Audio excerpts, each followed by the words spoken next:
Hello all, welcome to Doug Padgett Radio. Hope you all are having a fine time doing whatever it is you do when you're rocking the free world. Hey, I've been on this Flip book tour, also doing a bunch of other works with convergenceus.org. You should look that up. Fantastic stuff. But I've been on the Flipped book tour and doing some radio interviews as a part of that. So here's a interview that I did with John Shuck, heck of a guy, running a great radio show himself. And he allowed me to repost our conversation about Flipped and atheism and a bunch of other interesting stuff. So hope you dig it and enjoy it and having a great time. I will get back to podcasting, when it works. Thanks all. Enjoy the show. And if you haven't bought Flipped yet, come on, people, honestly. Stop the podcast right now. Go to Amazon or barnesandnoble.com, wherever you buy your books, and flip out. Would you please? Flipped. 2 P's, an E and a D. Flipped. Buy yourself a copy. And while you're at it, buy a copy for all the people you love. You know what I've always said, if you love them, buy them a copy of Flipped. All right, enjoy the show. After you buy Flipped.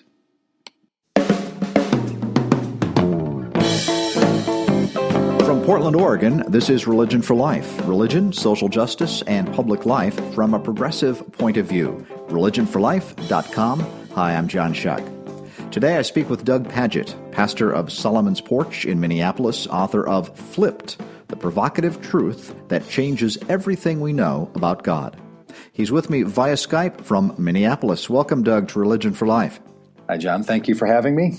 Tell me a bit about the work that you do at Solomon's Porch and with people who are evangelical and progressive. Part of the work I've started to do, that we've started to work on in the last couple of years, has been organizing progressive thinking Christians who come from non-denominational and evangelical backgrounds, who want to find an expression of their faith that feels like their non-denominational church or evangelical church as opposed to the mainline traditional denominational brands of church. And it's really an exciting project that's going on. There are so many people who folks would look at and think because of their style or their approach would be conservative evangelical, but they're actually wanting to be and are moving along a much more integrated and progressive line. I first heard about you from a guest I had on my show a couple of years ago. His name is Kyle Jones, and he was talking with me about a project called Invite an Atheist to Church. And as I understand it, you supported the idea and said it should be a nationwide event on a specific day. I thought it was really cool, by the way. How did you decide to do that, and what was it like? Sure, yeah. So Kyle B. Jones and I became friends because I would have him on my radio show as talking about atheism and a positive, engaging form of new atheism in North America that I was noticing was happening. The kind of Christianity that I've come out of is this sort of emerging culture Christianity, kind of a progressive evangelical side. And we would regularly meet people who were experiencing an emerging expression of their own tradition and faith, whether that be a woman named Ani Zonneveld, who runs the Muslims for Progressive Values, or Sean Landris, who has a network of emerging Jewish rabbis. And then we sort of stumbled into Kyle and others, and he's kind of this emerging culture atheist. A different kind of atheist. So anyway, we had a conversation about this and bantered around a bunch of ideas, and among those was the idea of having invite an atheist to church day, that you would have church communities invite atheists. And I thought, man, this is going to be a great idea. This is super fun. People are going to love it. You can't imagine the kind of pushback that we got from pastors being really uncomfortable about having an atheist in an actual church service. Wow. Very often these were people who were quite comfortable being in interfaith dialogue or even letting people in their community not have faith directly, but still being part of the community in some positive way. But boy, to kind of give that slot, a Sunday time, maybe even a Sunday sermon to someone who is a stated atheist really was hard for people. I was quite surprised by that. So And I've done a lot of other conversations with Christians of an interfaith conversation, and things tend to stay open for a really long time until you say, "Hey, what about inviting our atheist friends in?" And somehow the tenor in the room just changes. So there's a really deep bias in in our country, I think, about atheists, especially within religious culture. Well, did your church, Solomon's Porch, that's where you interviewed them, did they have pushback too, or were they open? No, our people tended to be really, really open with that and comfortable. Okay. Yeah. But then even said, like, wow, this is really unusual, right? Like, they even noticed, even though they were open to it, they noticed how peculiar it was and how unusual it is to do just such a thing. And how many of the people, even at Solomon's Porch, hadn't been in a direct conversation a public conversation with atheists about what it means to be an atheist living in the United States. A lot of people are married to one or something, but then it's just like their wife's opinion or their husband's opinion, or their dad's not much into religion, but not in a way where you talk about it the way you do when you're in a public setting. That wasn't, obviously it wasn't hostile or aggressive or anything, but friendly and engaging and inquisitive and all. Yeah, I find that this polarization I find very distressing between Christians and atheists. Just what you're describing, I think there needs to be a way to build some bridges. Yeah, and I really wish it would happen more often. In fact, they've just you might be familiar with this movement called Sunday Assembly, which is the attempt, and that's an interesting approach to it. To me, it tends to be the things about religion that I don't really find that interesting, which are the Sunday assembly part, So it's kind of interesting to me that someone would want just that. But I know that a lot of people really find that valuable, and I wish there were more places where you could talk directly and in generous terms with one another. From religious views and atheist views, and what it means to be a non-theist versus an atheist. I just think all that stuff is super interesting, and I think there's a lot of connection points that help people have faith that's more dynamic and more alive. Yeah, what do you think Christians could learn from atheists in particular? Well, I think that any time someone is asked to consider their beginning assumptions, that somehow they're encouraged then to hold whatever conclusions they're going to come to at some point in their life with much greater confidence. So when you're with an atheist, for a lot of Christians, they have begun with an assumption that God is. And I actually think a lot of the work, I try to do this in my book Flipped, is to have people recognize that the call of Jesus involves us thinking about God differently, not leaving our notions of God all alone and then only talking about ourselves or our faith, but it really implicates how we see God. I think that's what you see in all of Jesus's parables and everything. He's like, the kingdom of God is like this. If you want to know what God is like, then God is like this, and that's supposed to push our assumptions and our boundaries of what we've previously heard and thought. And so conversations with, especially ones that are healthy and are meaningful, with people who have concluded currently differently about God, that really puts us in a place where we can talk about some of our base assumptions from a new angle or a new perspective. Yeah, you write in your book, God does not exist. God is existence. Right. And that's that's really the whole key, isn't it? I mean, you use the phrase from the book of Acts about in God, we're attributed to Paul, in God we live and move and have our being. And that really is a big flip from traditional understandings of God as a being. Yeah, I very much think so. In fact, I have friends who are, Christian atheists, and what they're arguing is we have to stop believing in the old notion of God, that God lives in some heaven and is distant from us, and we interact with God through a transactional process of some variety, right? And I think I don't use that Christian atheist language in the book. But I really understand what they're getting at and where they're coming from. And I think there's something quite interesting about the notion of having to rethink and reconsider our basic notions of God. And I think that's what Paul and Jesus are both doing. I think if you read the Gospels and even the epistles through the language or through the lens of these are calls to rethink our understanding of God and not just our understanding of ourselves and our faith, you end up in a different place when you've started to say, when Paul is doing that very famous sermon at Mars Hill that's recorded in the Book of Acts, and whoever was the curator of the gospel or the Book of Acts, whether it's Luke or some community that put that together, they chose to keep that section there for a reason, right? Like of all the things you could quote Paul saying, it's interesting that they want to make sure that right in the center of that call that Paul is on to invite people into a way of Jesus in the world, he stresses this notion that God doesn't live in temples and God doesn't live in heaven as if to be serviced, but we live and move and have our being in God. Paul roots all of that in the resurrection of Jesus, right? That's where all that stuff comes from. And I spend a lot, like I'm on this book tour and talking with people about the book, they're surprised that you can make an argument for this in God view of the world and the cosmos from a Christian perspective.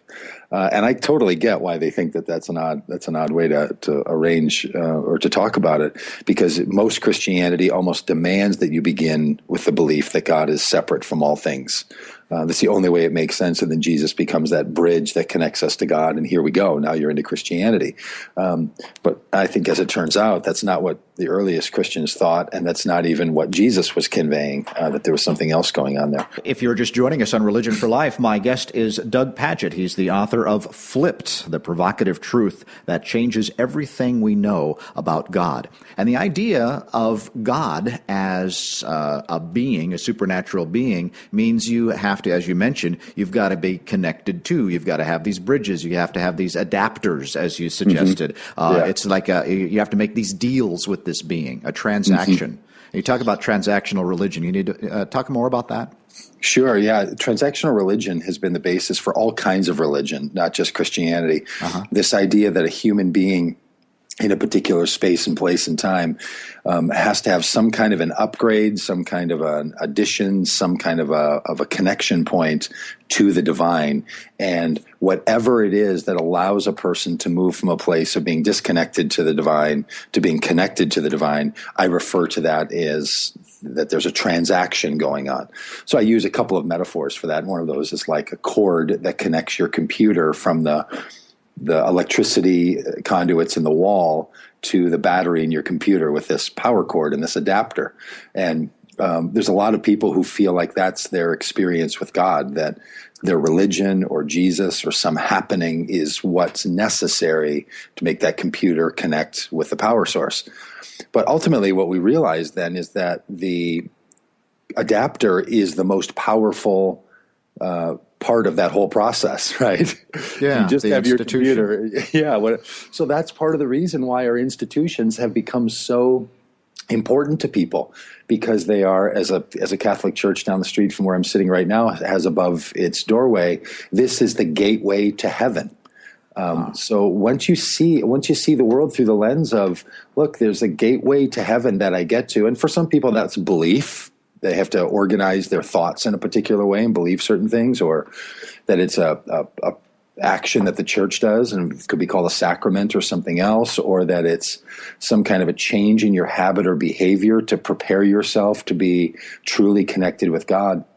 Anything that engages in that arena, I think is a part of the transactional system. And I try to argue in the book Flipped that one of the things that Jesus is about is trying to help us recognize that we don't need those transactional processes and systems.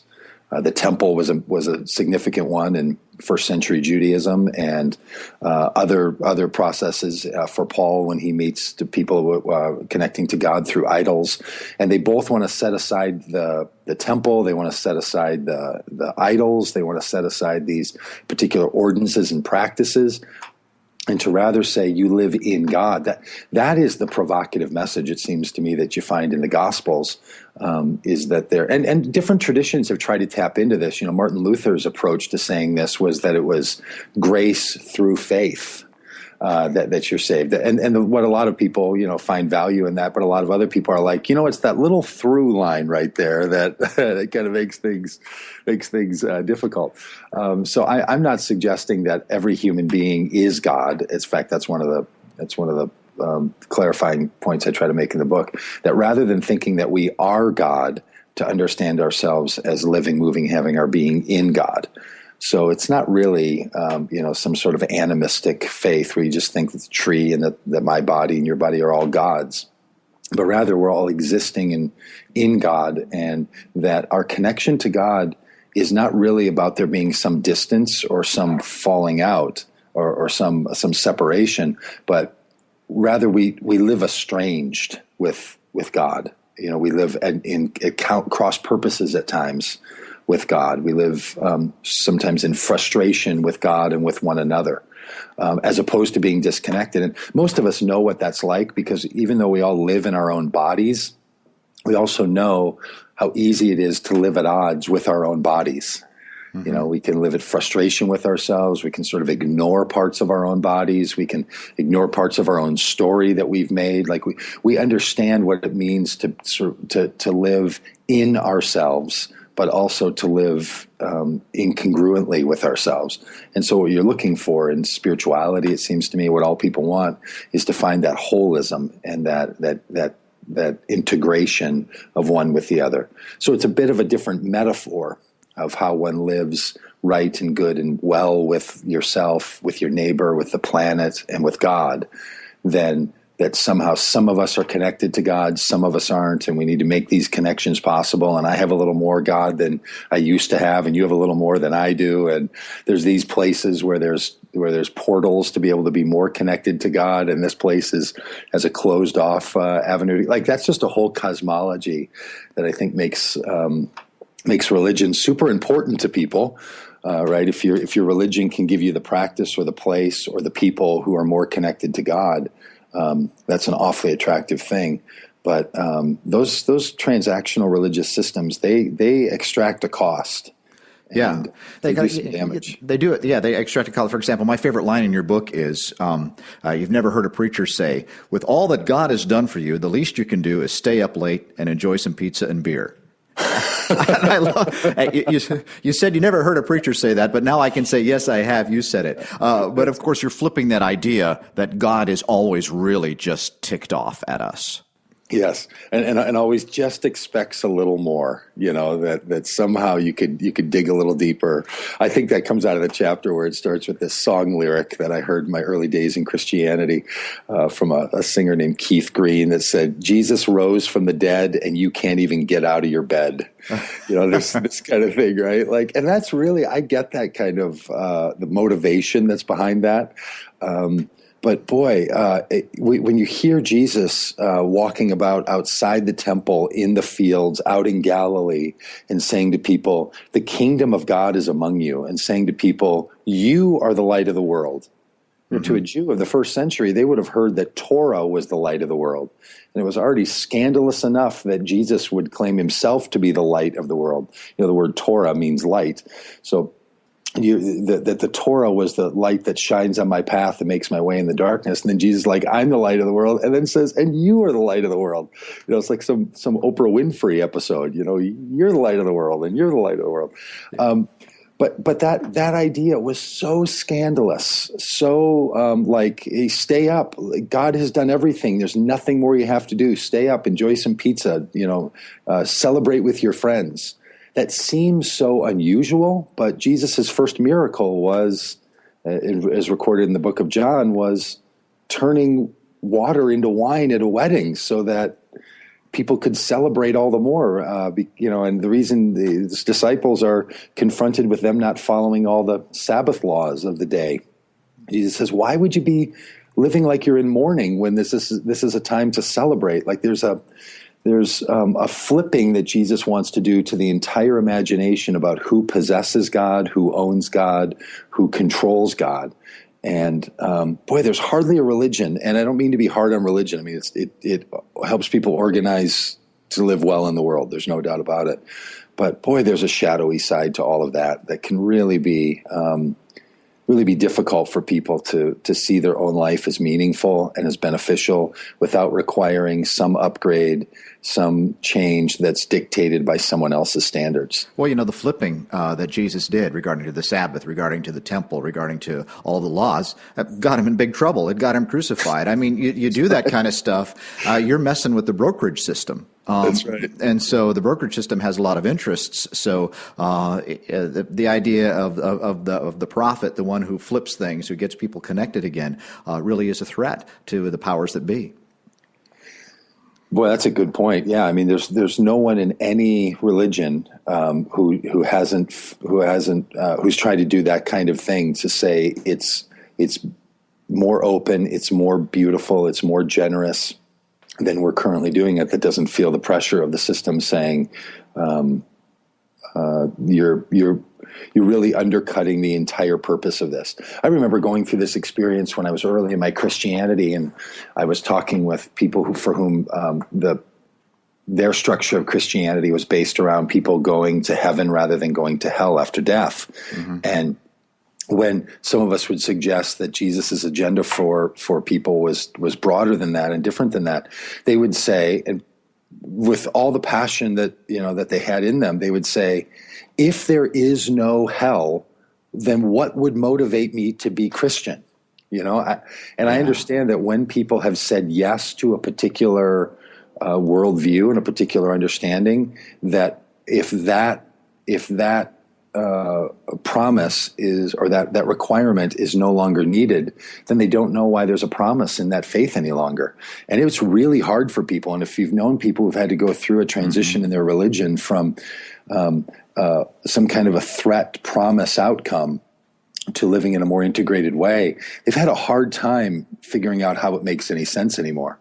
So it's one of the reasons I worked for a long time on this book, because one of the struggles that I was having myself as a functioning pastor and writer and public person was a public Christian person, was trying to reconcile how does the life and teachings and way of Jesus fit in to this in God suggestion of humanity and all of creation. There was a long period of time where I'm like, okay, if I believe this business that in God we live and move and have our being, and that God doesn't live in heaven waiting to be served by human hands, as Paul would say it, and that we don't live in some transactional process by which there's a needy God that demands that we do more that we don't want to do in order to please God so that we can live with God forever. If that's not our story, I'm really glad about that, because that's an exhausting way to live. So I'm really glad that I don't have to live that way. But then it's like putting a puzzle together, and you've got an extra piece left over there.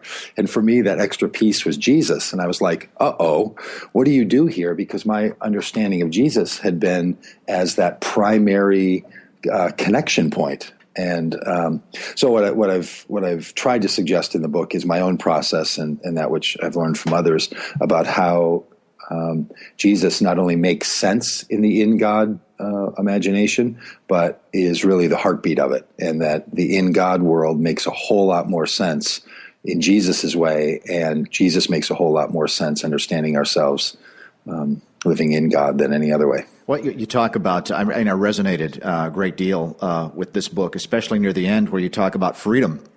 Because much of religion is about constriction, but if you think of Jesus' message and his mission, it was really about radical freedom, and that's scary. Because we want to have somebody, whether it's a minister or a law book or whatever, just to tell us what to do, and that being out there.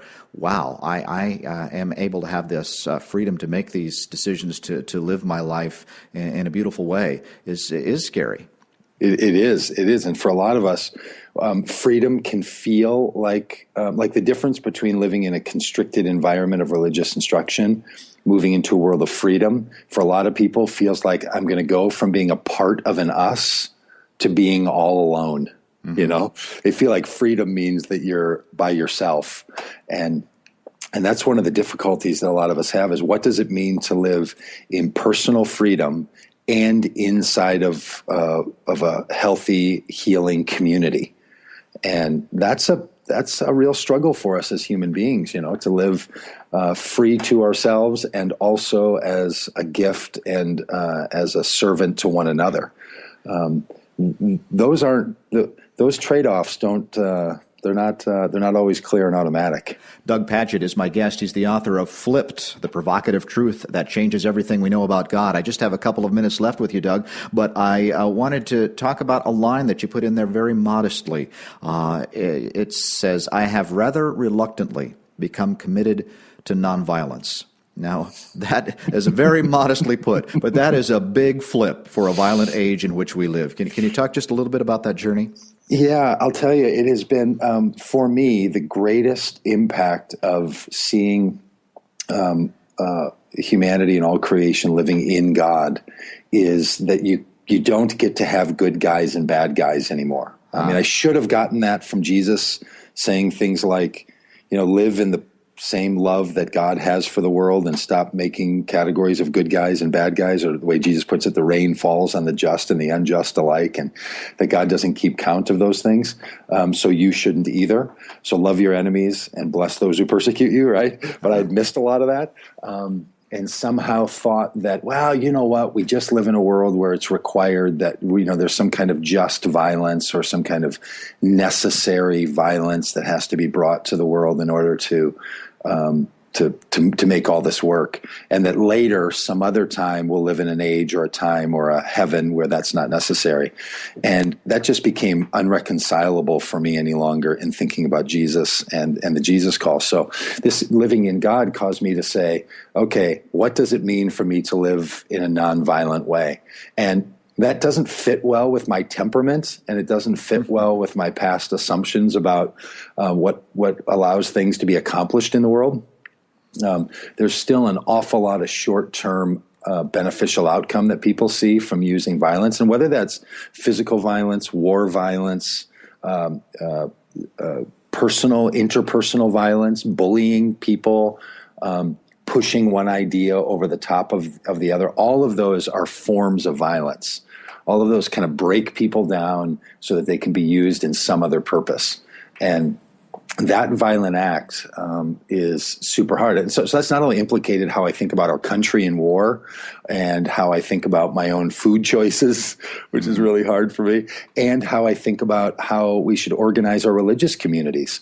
Like a lot of religious communities, unfortunately, are structured around a very subtle and low-grade form of violence that some people talk, other people listen. Some people have religious power, some people don't. Mm-hmm. Some people can welcome you in while other people have to wait to be welcomed. All of those things have a way of saying to someone that your humanity, that you as a person does not carry the same life and weight in this community as it does for other people.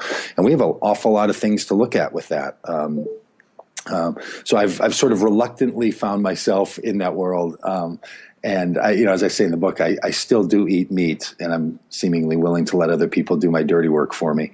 But I'm trying to figure out what that means to live in a way where I consume animal products in a way that's not violent, but that's a healthy exchange with animals and human beings. It's a complicated thing for me. But I spend time. I have a couple of Jainist friends who really take their nonviolence seriously, and I've tried to take on their practice of never intentionally killing a living animal myself, or even an insect or a bug. And it's just the weirdest thing, I won't slap mosquitoes on my arm. I sort of shoo them away. I have to scoop up spiders in the house and throw them outside. I have to, I still drive down the highway in a car, which tends to do quite a bit of damage to the bug life along the highway.